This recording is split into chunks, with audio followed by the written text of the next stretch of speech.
I don't know if hemp's going to save the world, but I'll tell you this, it's the only thing that can. I saw Jack as a Michiganer, a crazy man.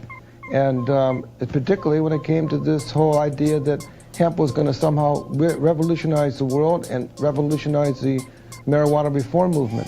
I've met several people in my lifetime who I would judge as having such fiery intensity within them that approve of them or disapprove of them, you have to acknowledge that they are forces of nature. A couple of years ago I read a book I think that a lot of us have read by now called The Emperor Wears No Clothes. The one thing in that book that I saw that could not be argued with was an article that came out in a 1938 edition of Popular Mechanics magazine, February edition, if anybody wants to go check it out, that said a new $1 billion crop for the farmers. Most people that I talked to had no idea, just like me, that hemp and marijuana was the same thing. Jack Herer is a social and philosophical tsunami, the ripples from whose splash will forever grace the shores of human consciousness in every freedom-loving nation.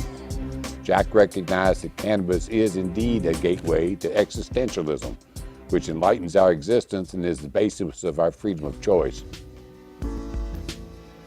He also recognized the miraculous powers of this herb for healing, and many sick and dying people have found comfort in its use after reading his wonderful manifesto, The Emperor Wears No Clothes. They've outlawed the natural, and I say we've got to take it back by standing together. He has been described as a cult folk hero, a boisterous rabble-rouser, a crazy man. His name is often mispronounced. Jack Herer. Have I pronounced it correctly, Jack? He likes to say it rhymes with terror. Jack Herer.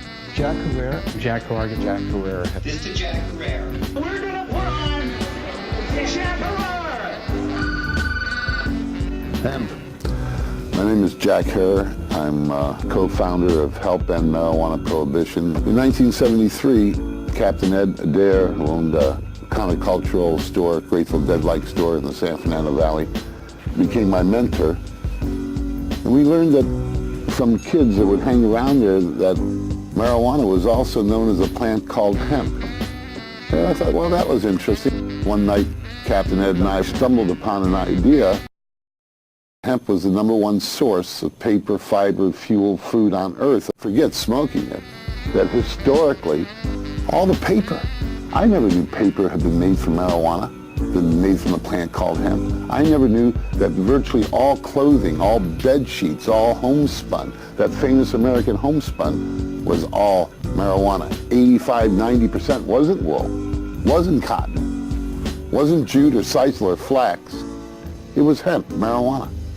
And all this has been kept out of my education. I went to public school, high school, and into college. I was a major in history. And I had never known that marijuana had ever been used for anything, let alone 85% of everything, for the last 10,000 years, right up until this century. And you've got to be really mad at the government that's kept this information from you. Marijuana has some strange effects on people, but the worst of them that I know is you get the munchies. The downside of marijuana is going to jail. And the other downside is a part to do with character of not standing up to get those people out of jail. Let our people go. Let our people grow. You guys, listen, you guys have to be warriors for your own freedom. You can't depend on me or anybody else to win this freedom for you.